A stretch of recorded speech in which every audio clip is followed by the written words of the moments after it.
অৱনতি ঘটিল ভাৰত আমেৰিকাৰ সম্পৰ্ক। আমেৰিকাই ভাৰতৰ ওপৰত আৰোপ কৰিলে 25% শুল্ক। এতিয়া সম্পূৰ্ণ ৰূপত পাকিস্তানক সহায় কৰিব ট্ৰাম্পে। পাকিস্তানৰ নাম লৈ ভাৰতক ভাবুকি ডোনাল্ড ট্ৰাম্পৰ। আমেৰিকাৰ ৰাষ্ট্ৰপতি ডোনাল্ড ট্ৰাম্পে ভাৰতৰ ওপৰত 25% শুল্ক আৰোপ কৰাৰ মাত্ৰ কেইঘণ্টামানৰ পিছতেই পাকিস্তানৰ সৈতে এক বাণিজ্যিক চুক্তিৰ কথা ঘোষণা কৰে। তেওঁ কেৱল ঘোষণাই কৰা নাছিল, ভাৰতক লৈ কটাক্ষ কৰাৰ পৰাও নিজকে বিৰত ৰাখিব পৰা নাছিল। ট্ৰাম্পে পাকিস্তানৰ সৈতে তেল বাণিজ্যৰ চুক্তিখন সম্পূৰ্ণ কৰিছে, অৰ্থাৎ এই বাণিজ্য চুক্তিখন তেলৰ সৈতেই জড়িত। ইয়াৰ লগতে ট্ৰাম্পে এই বুলিও কয় যে ভৱিষ্যতে পাকিস্তানেও ভাৰতক তেল বিক্ৰী কৰাৰ সম্ভাৱনা আছে। ভাৰতীয় মান সময় অনুসৰি যোৱা 31 জুলাইত পুৱা 1:22 বজাত ডোনাল্ড ট্ৰাম্পে তেওঁৰ ছ'চিয়েল মিডিয়া প্লেটফৰ্ম ট্ৰুথ ছ'চিয়েলত নিজৰ অফিচিয়েল হেণ্ডেলৰ জৰিয়তে ঘোষণা কৰে। আমেৰিকান সময় অনুসৰি সেয়া আছিল বুধবাৰ। এই ঘোষণাত আমেৰিকা আৰু পাকিস্তানৰ মাজত নতুন বাণিজ্যিক চুক্তি স্বাক্ষৰিত হৈছে। এই চুক্তিত দুয়োখন দেশে একেলগে কাম কৰি পাকিস্তানৰ ভিতৰত থকা বৃহৎ পৰিসৰৰ তেল ভাণ্ডাৰৰ উন্নয়ন কৰিব। ট্ৰাম্পে ভাৰতৰ নাম নোলোৱাকৈয়ে এই বাণিজ্যিক চুক্তিৰ কথা ঘোষণা কৰিব পাৰিলেহেঁতেন, কিন্তু ট্ৰাম্পেই তেওঁৰ পৰা সাধাৰণ আশা কৰিব নোৱাৰি। চুক্তিৰ অজুহাতত ট্ৰাম্পে ভাৰতৰ নাম ল'লে। তেওঁ ক'লে, কোনে জানে হয়তো এদিন পাকিস্তানেও ভাৰতক তেল বিক্ৰী কৰিব। এই বক্তব্যটোৰ গুৰুত্ব তেতিয়া আৰু বৃদ্ধি পায় যেতিয়া ইয়াৰ মাত্ৰ কেইঘণ্টামানৰ আগতেই ট্ৰাম্পে নিজেই ভাৰতৰ পৰা আমেৰিকালৈ অহা সামগ্ৰীৰ ওপৰত 25% শুল্ক ঘোষণা কৰিছিল। কেৱল শুল্কই নহয়, ভাৰতৰ ওপৰত ট্ৰাম্পে অন্যান্য শাস্তিৰ কথাও ঘোষণা কৰে।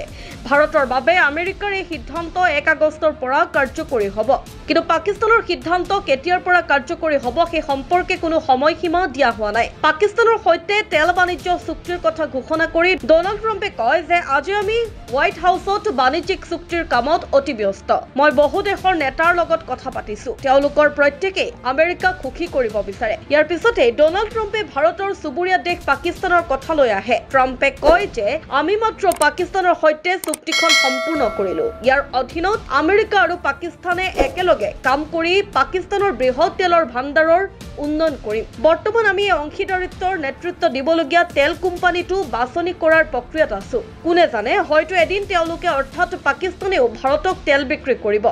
এই সকলোবোৰ কথা ডোনাল্ড ট্ৰাম্পে ক'লে। ভাৰত আৰু পাকিস্তানৰ সন্দৰ্ভত ট্ৰাম্পৰ এই মন্তব্য দুটা কাৰণত অতি গুৰুত্বপূৰ্ণ। প্ৰথম কথাটো হ'ল, যেতিয়া তেওঁ এই মন্তব্য কৰিছে তেতিয়া তেওঁ ভালদৰে জানে যে ভাৰত আৰু পাকিস্তানৰ মাজত কিমান গুৰুতৰ উত্তেজনা চলি আছে। তেওঁ নিজেই প্ৰায় 30 বাৰ দুয়োখন দেশৰ মাজত যুদ্ধবিৰতিৰ কৃতিত্ব লৈছে। এনে পৰিস্থিতিত পাকিস্তানৰ সৈতে চুক্তি ঘোষণা কৰাৰ সমান্তৰালকৈ ভাৰতৰ ওপৰত এনেদৰে কটাক্ষ কৰাটো তেওঁৰ এক সুচিন্তিত কৌশল হ'ব পাৰে। আপুনি জানে যে ভাৰত আৰু আমেৰিকাৰ মাজত বাণিজ্যিক চুক্তিৰ কথা বহুদিনৰ পৰা চলি আহিছে, বিশেষকৈ শুল্ক ঘোষণা হোৱাৰ পিছৰে পৰা। কিন্তু ক'ৰবাত সমস্যাটো লাগি আছে। আমেৰিকাই এই বাণিজ্যিক চুক্তিৰ পৰা সৰ্বাধিক লাভ আদায় কৰিব বিচাৰে, যিটো স্বাভাৱিক, কিন্তু ভাৰতেও ট্ৰাম্পৰ শুল্কৰ পৰা নিজকে বচাবলৈ চেষ্টা কৰিছে আৰু লগতে এই বাণিজ্যিক চুক্তিৰ জৰিয়তে নিজৰ ব্যৱসায়িক কোনো ডাঙৰ ক্ষতি হ'বলৈ নিদিয়ে। এই সকলোবোৰৰ মাজতে ক'ৰবাত বাণিজ্যিক চুক্তিখন আবদ্ধ হৈ পৰিল আৰু আমেৰিকাই নিৰ্ধাৰণ কৰা 1 আগষ্টৰ কঠিন সময়সীমা আহি পালে। ট্ৰাম্পে এতিয়া সকলো ধৰণৰ হেঁচা প্ৰয়োগৰ কৌশল চেষ্টা কৰিছে, যাতে ভাৰতে খৰখেদাকৈ কোনো পদক্ষেপ লয় আৰু আমেৰিকা ভাৰত বাণিজ্যিক চুক্তিত আমেৰিকাৰ আধিপত্য থাকে।